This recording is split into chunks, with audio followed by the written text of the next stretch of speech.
Ya.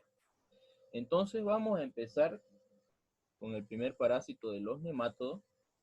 Si se acuerdan bien, los nemátodos son gusanos, gusanos cilíndricos, ¿ya? A diferencia de otros parásitos que son planos, estos son los cilíndricos. Y el primer parásito de estos cilíndricos, de estos parásitos gusanos, vamos a estudiar al Ascaris lumbricoides.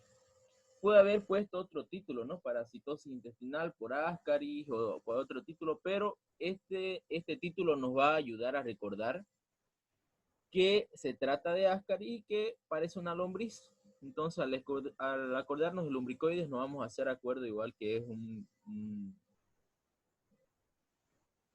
gusano, ¿no? Un parásito gusano. Bueno.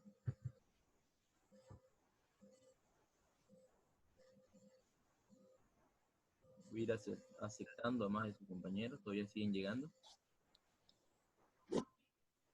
Y alguien me avisa, por favor, cuando esté en línea el doctor. Ya. Entonces, sigamos, la historia.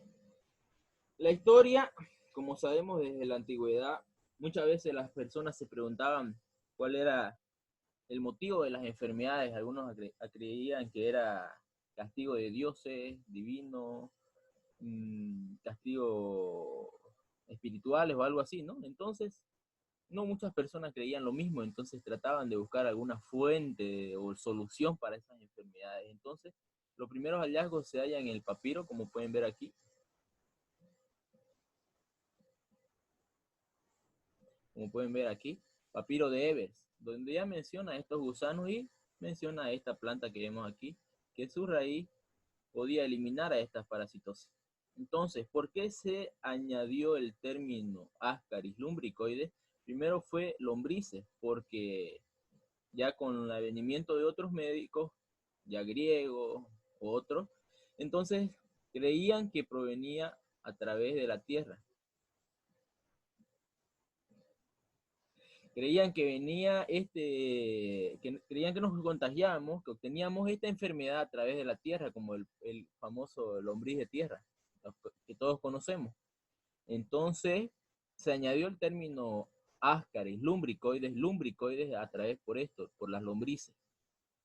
Entonces, pensaban que podíamos contagiarnos a través de pisar la tierra o otra forma así. Entonces, después,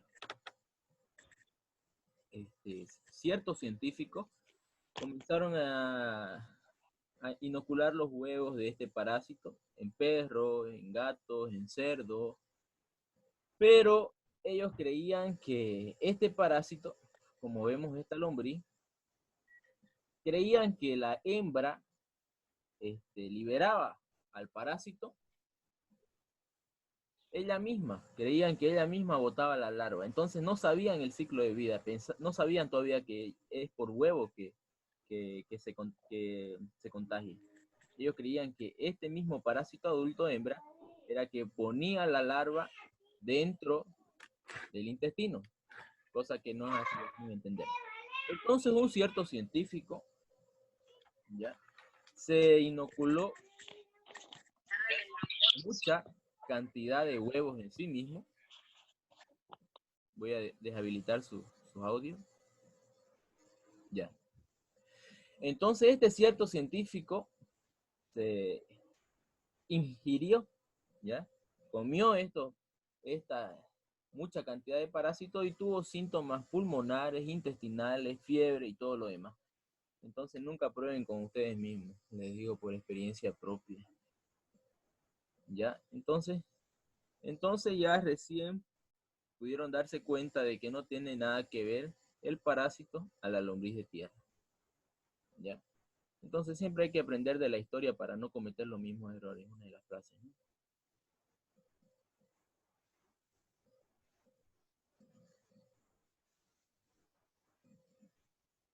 Ya.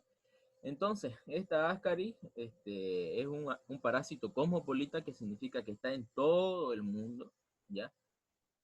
Por ejemplo, se estima que el 25% de la población puede tener estos parásitos, a veces sin sentirlos o sin presentar los síntomas. Entonces, en todo el mundo podemos ver, ¿ya? Y los reservorios son los hombres. Otra clase de Ascaris es en el cerdo. La fuente de infección es el suelo contaminado.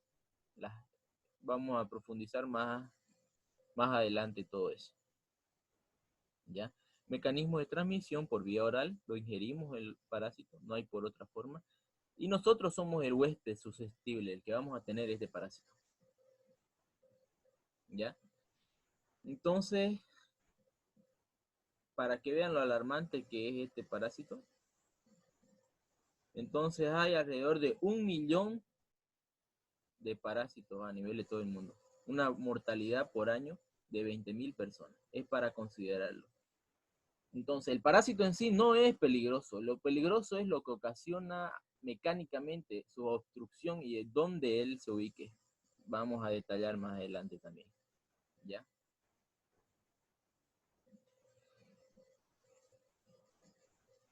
La morfología.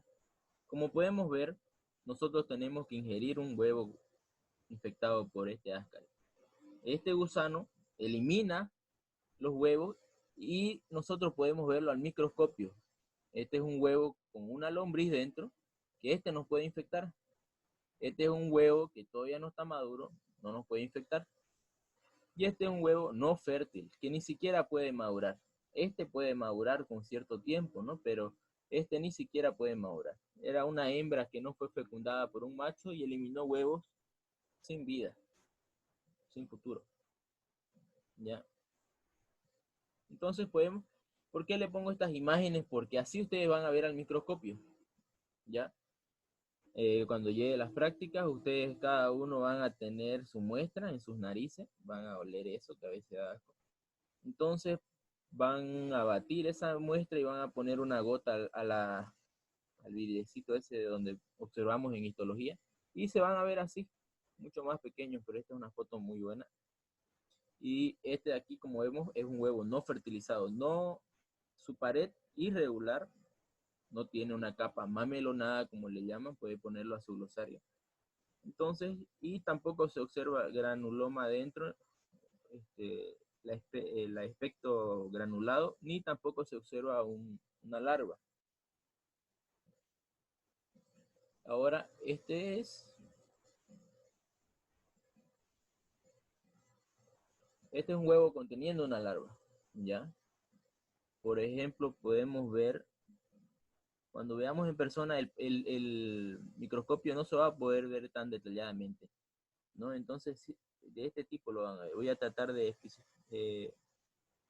dibujarlo. Entonces, como pueden ver, ya, como pueden ver, tiene una forma así. Van a ver, no van a verlo muy claro, pero ya podemos darnos cuenta que esto va a ser una futura larva, ¿ya? Y aquí está saliendo el parásito. Este puede ser, por ejemplo, el huevo. Este aquí puede ser el huevo y está eclosionando la larva, saliendo del parásito. Ahora, morfología de este parásito cuando llega a ser adulto, ¿ya? Hay 2 fases de huevo y 4 fases larvarias, y después un adulto. Pero por ahora, quiero que tengan en mente esto. Nosotros nos contagiamos al ingerir huevos, por aguas contaminadas, por alimentos contaminados, puede ser de todo eso.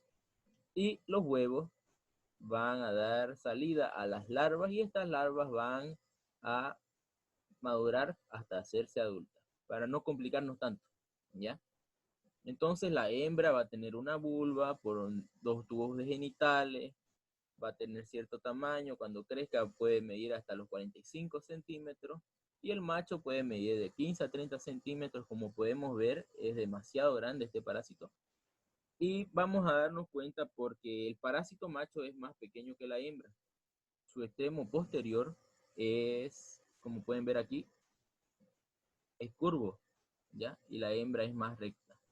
Entonces el macho es más pequeño, su extremo posterior es curvo y tiene una espícula. Ahorita vamos a ver más adelante. Ya, entonces tiene vesícula seminal como nosotros, también eyaculan, y el extremo posterior están las espículas copulatorias. Entonces aquí podemos ver la parte anterior, tiene 3 labios, y la parte posterior, las 2 espículas.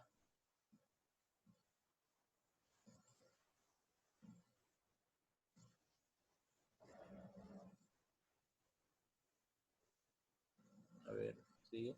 Este es un parásito adulto, visto al microscopio, o electrónico o ya editado, ¿no? Para que se vea en 3 dimensiones cómo puede ser su apariencia.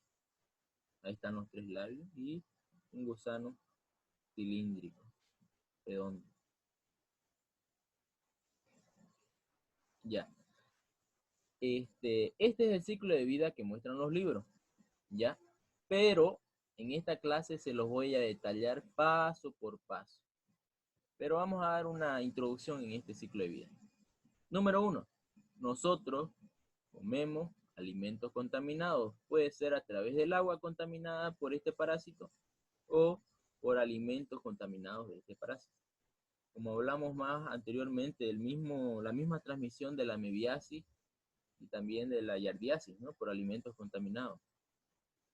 Entonces, nosotros comemos alimentos contaminados, puede ser agua contaminada, también las moscas, los chulupis, las cucarachas, llevan restos de materia fecal contaminada hacia nuestra comida o hacia nuestra mesa. Nosotros tocamos y podemos contaminarnos.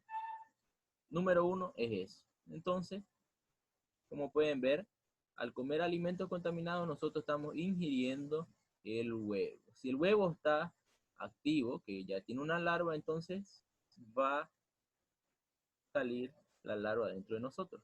Entonces, como podemos ver, 2, entra a nuestro organismo a través de nuestro sistema digestivo. 3, nosotros lo eliminamos a través del ano hacia otro lugar y este huevo va a madurar y otra persona puede regar unas plantas o puede ir a otro lugar, la mosca lo puede llevar los huevos hacia otra persona y poderla así contagiar.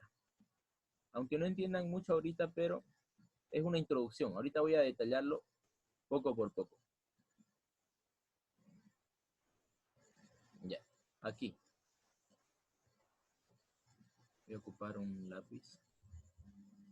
Ya, por ejemplo, lo que hablábamos anteriormente. Nosotros ingerimos los huevos a través de la boca, ¿ya? A través de la boca. Este alimento puede ser agua contaminada o alimentos donde llegó una mosca, sentó las patas, donde tenía huevos, porque las moscas sabemos que paran en lugares donde hay heces, ¿no? Entonces nosotros ingerimos estos huevos, entra a través de nuestra faringe, se va al esófago, ¿ya? Llega al estómago, y una vez en el estómago, a través del ácido clorhídrico del estómago, este huevo libera la larva y la larva va hacia el intestino delgado. La porción próxima al estómago, acordémonos que es el duodeno, ¿ya? Vámonos a este lado de acá.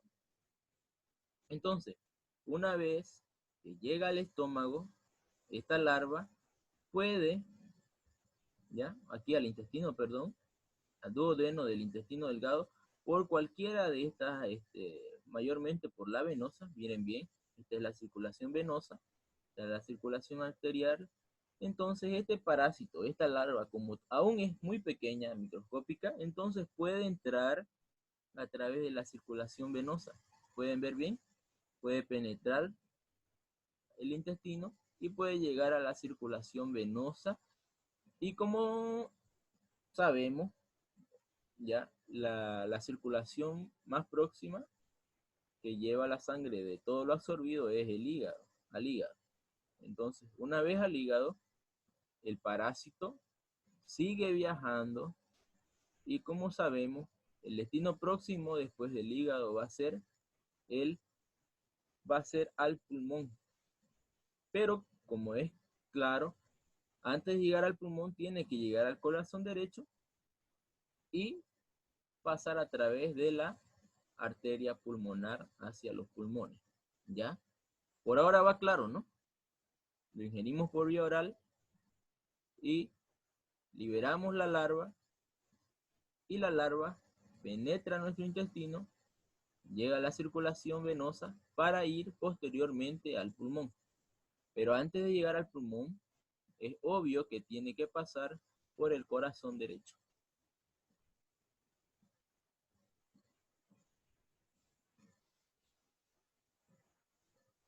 Ya. Entonces, seguimos.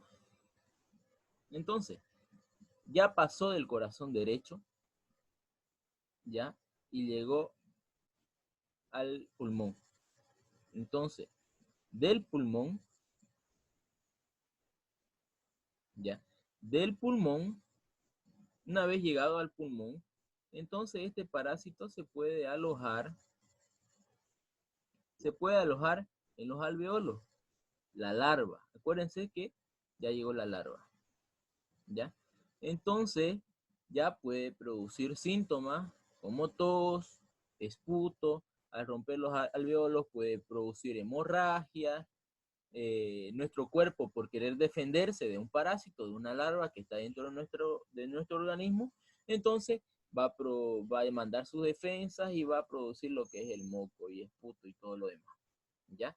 Entonces este parásito crece, esta larva va a crecer 2 veces más y entonces va a viajar a través de la tráquea, va a subir y pueden ver bien aquí, quiero que pongan atención, y va a irse hacia el esófago.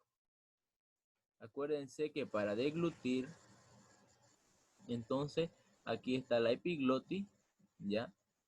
Que, que obstruye que no entre alimento a la tráquea. Entonces la epiglotis es como un resbalín que hace que el alimento descienda hacia el esófago.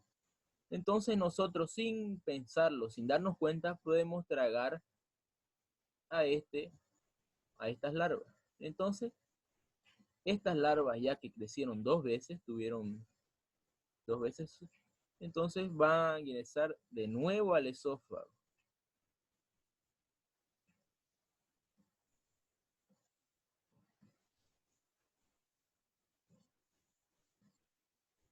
Ya, voy a retroceder la diapositiva. Entonces, una vez que entre al esófago, vamos a ocupar la diapositiva de aquí. Entonces, ya pasó de los pulmones y va a entrar de nuevo de la tráquea al esófago. Ya esta larva ya es de mayor tamaño. Entonces, vuelve a ir al intestino delgado y es aquí donde va a vivir su vida adulta.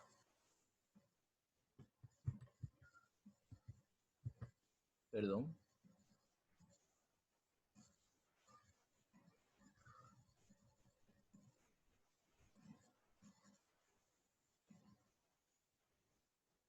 Ya. Por ejemplo, una vez que llega al intestino, este parásito va a dañarnos de qué forma. No va a absorber, no se va a quedar como la yardiasis pegada hacia nuestro intestino.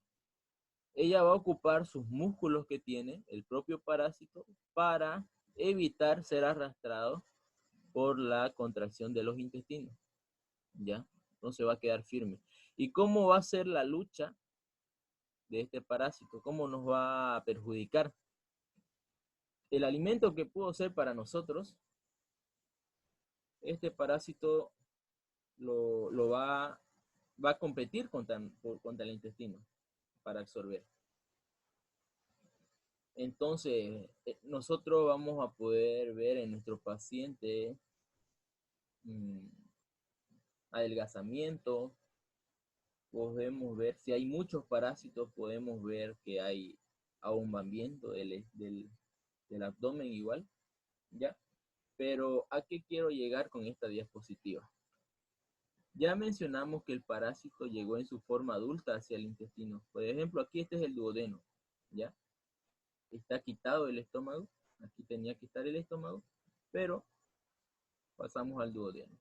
¿Cuál es el peligro? ¿Por qué este parásito puede llegar a ser tan peligroso?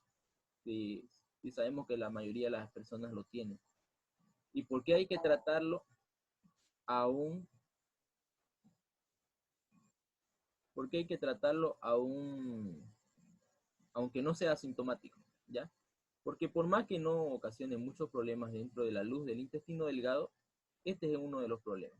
Miren, aquí está del duodeno, está la ampolla de Vater, donde desemboca el conducto de Wilson del páncreas y el colédoco, ya, de la vesícula. Entonces, este hígado produce la bilirrubina, entonces esta bilis, la bilis, tiene que llegar hacia el duodeno para ayudar a digerir ciertos alimentos.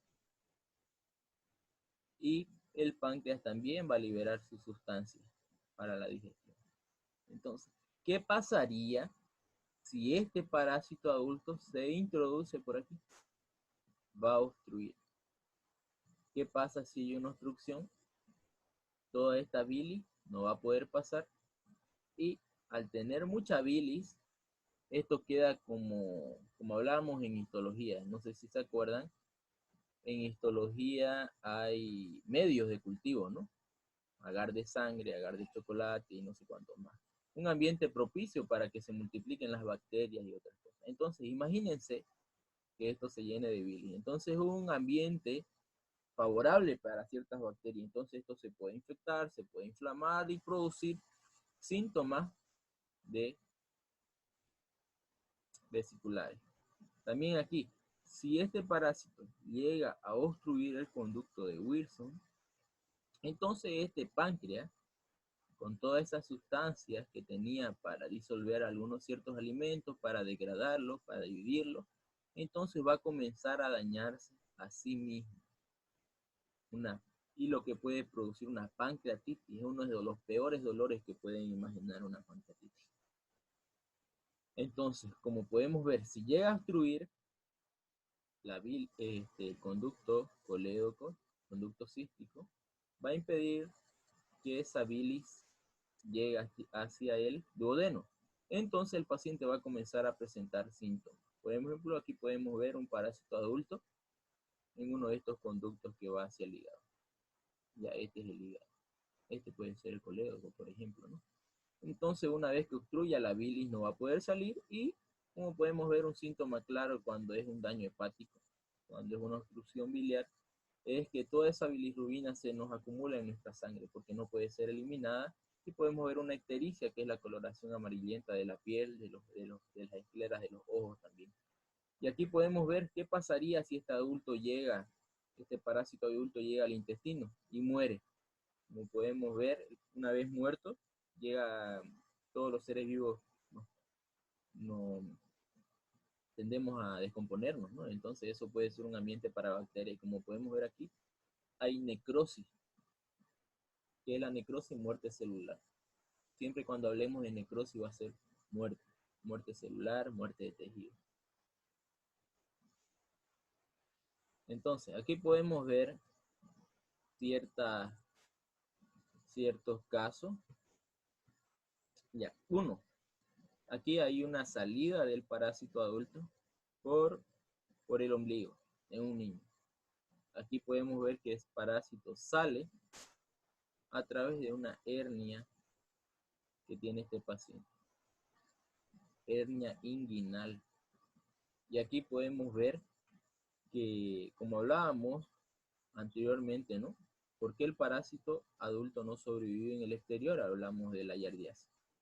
Porque el ambiente lo mata. Entonces, ciertos parásitos tienen su comodidad, podemos decir, ¿no? En qué ambiente ellos se sienten cómodos o viven bien.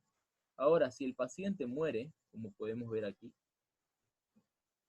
si este paciente muere, entonces el cuerpo se va a tornar un ambiente frío, donde el parásito no se siente cómodo, él le gusta estar en un ambiente cálido. Entonces podemos ver cómo sale después de que el paciente ha muerto. porque el ambiente es frío, él no está como en un lugar frío. Entonces, compañero, no sé si hasta aquí quedó claro, alguien me podría decir antes de avanzar, lo voy a que reactiven su audio. Si alguien me podría decir, por favor, si algo no entendió del ciclo de vida, si no lo expliqué bien, algo que lo repita, por favor, puede decir.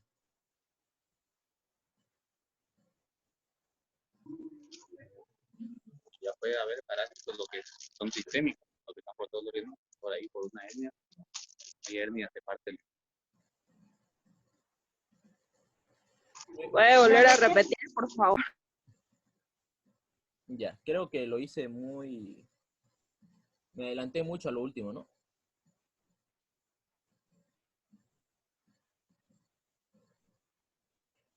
Ya. Voy a repetir de nuevo como un resumen. Ya. Resumiendo, ¿se acuerdan que este parásito ingresaba a nuestra boca, iba al estómago y una vez del intestino iba hacia los pulmones, ¿cierto? En el pulmón, esta larva maduraba y subía a través de la tráquea y la deglutíamos, iba al esófago. Una vez que iba al esófago ya llegaba aquí al intestino y alrededor de unos 18 días, un mes y medio, este parásito crece, ya es un adulto. Entonces una vez que llega a ser adulto, ya aquí tiene la cópula con la hembra y el macho, y esta hembra va a eliminar los huevos, alrededor de 200.000 huevos, si no me equivoco, con cada día, imagínense esa cantidad.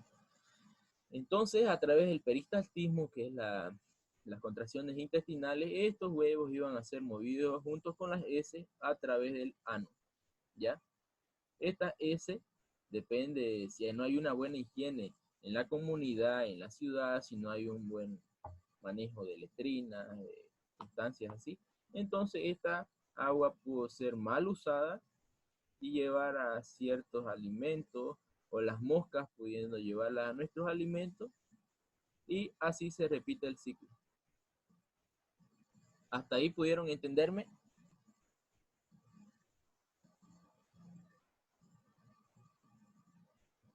¿Alguien que pueda hablar? Sí. Ya. Entonces, Sí, doctor. ese es el resumen. Entonces, como dijimos, ¿no? Entra por la boca a nuestro estómago. ¿Qué entra a nuestra boca? El huevo. El huevo se debilita. En nuestro estómago sale la larva.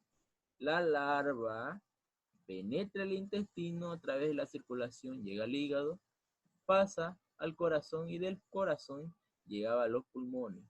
Ahí crecía esta larva y subía a través de la tráquea y bajaba hacia el esófago, ¿ya?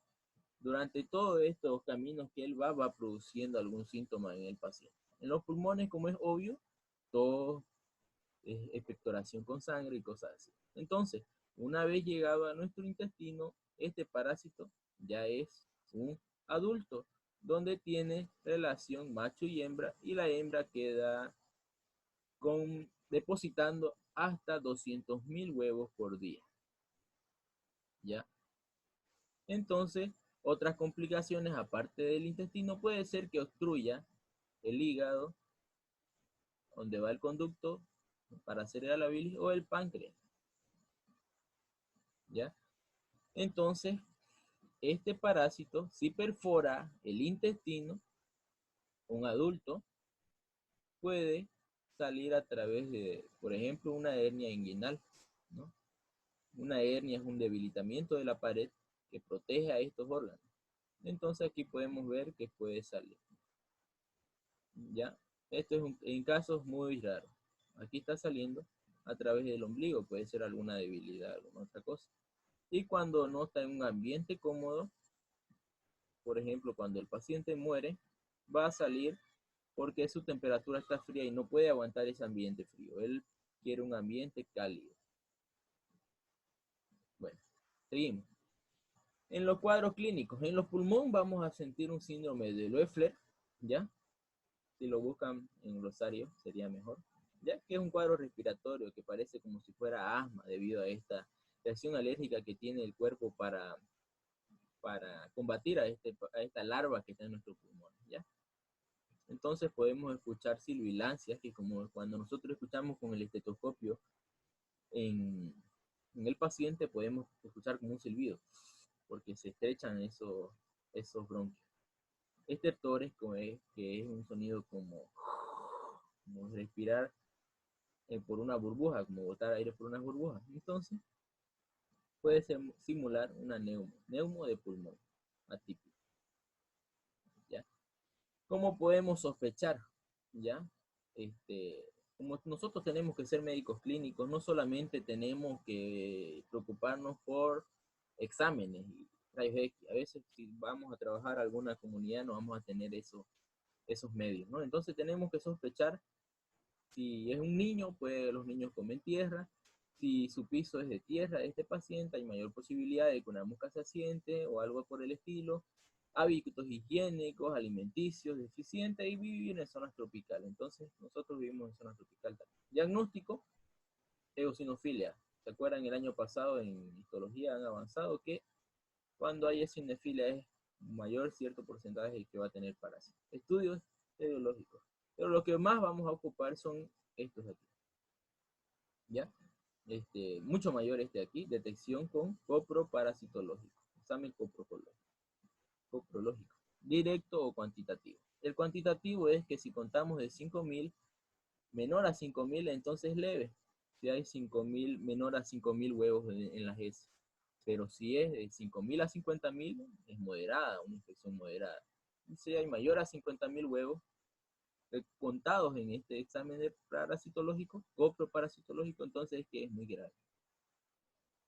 Entonces, para observar, podemos usar un duodenocolonoscopía, podemos observar los parásitos adultos aquí, podemos colonoscopía a través del recto y observar el colon, los parásitos adultos. Rayos X, por ejemplo, si hacemos un examen de rayos X y colocamos algún líquido para que sea fluorescente y este parásito no lo absorbe, entonces todo el intestino queda radiolúcido, brillante al rayos X y el parásito oscuro porque no absorbió ese líquido que se ocupa en radiología para que quede más brillante, ¿no? Pero si lo absorbe este líquido, entonces podemos observarlo de forma brillante, el parásito.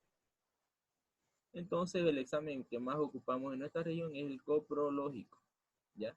Le pedimos al paciente muestra de heces y observamos el huevo en las heces. Miramos tanto el que es fértil o no fértil no sirve, porque tenemos que tratar los asintomáticos también, porque el paciente puede estar asintomático, pero no sabemos cuándo puede obstruir hasta el apéndice, la vesícula, o esta larva puede ir hacia el cerebro, algo nervioso, no al cerebro, mayormente al sistema nervioso, porque esta larva es muy pequeña, ¿no? Como pudimos ver que atravesaba. Entonces el adulto puede obstruir el apéndice, vesícula y otros más.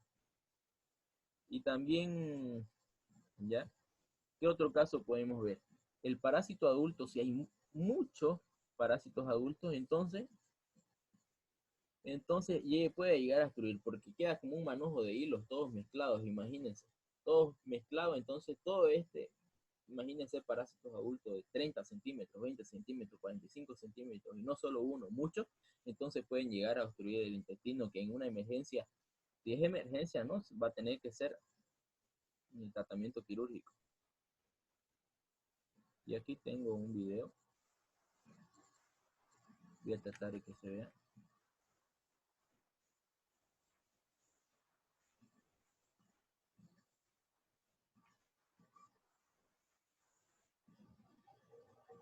¿Pueden verlo bien? Ya. Como pudimos ver, hace primero una incisión con el bisturí en el intestino, ¿ya? Y entonces podemos ver lo que estaba ocasionando esta obstrucción en el intestino. Salen los parásitos adultos 30, 45 centímetros, 20 centímetros. Entonces, ya con la pinza se comienza a quitar todos estos parásitos, se lo coloca en una riñonera o en alguna otra cosa. Como podemos ver, está quitando los parásitos y va a comenzar a examinar si no hay más. Va a comenzar a apretar para que más parásitos, la mayor cantidad de parásitos sea sacado posible. ¿Ya? Como podemos ver, una cantidad inmensa de parásitos que pueden obstruirnos nuestro intestino. ¿Ya? Entonces, estos son los tratamientos benzimidazoles que mencionamos muchas veces en los parásitos: albendazol, mebendazol y palmoato de piramintel. ¿Ya? ¿Qué va a hacer este medicamento? Va a ponerlo tieso al parásito, va a quedar quieto el parásito. Imagínense ustedes que le den una toxina, una toxina, que ustedes queden con los músculos muy contraídos, entonces ustedes se quedan como quietos, digamos, tiesos, así no van a poder moverse. Entonces, esto es lo que va a ocasionar este parásito. Que va a ocasionar la pirametracina es otro. A lo contrario del anterior medicamento, esto lo va a volver débil. Todos los músculos demasiado relajados. El parásito no va a poder contraerse para mantenerse en el intestino, y al estar relajado va a ser evacuado junto con el peristaltismo del intestino. ¿Ya? Medidas de prevención, como podemos hacer todo lo que evite consumir alimentos contaminados. Comer comidas en la calle que no sabemos cómo han sido preparadas, no sabemos la higiene con que han sido preparadas. Acuérdense que hay un ejemplo claro en microbiología, ¿no? Que en La Paz, en la época de una peste que hubo, cólera, entonces descubrieron que la fuente donde empezó toda esa enfermedad había sido una señora que vendía refresco en Mocochinchi, ¿no? Cuando estaba en segundo año, que es ahorita director, el doctor nos lo contó esa anécdota. Entonces, alimentos contaminados que pueden ser contagiados por las moscas, por chulupis y cosas así, nos pueden contagiar. Entonces, ¿cómo podemos prevenir eso? Con buena higiene, lavado de manos,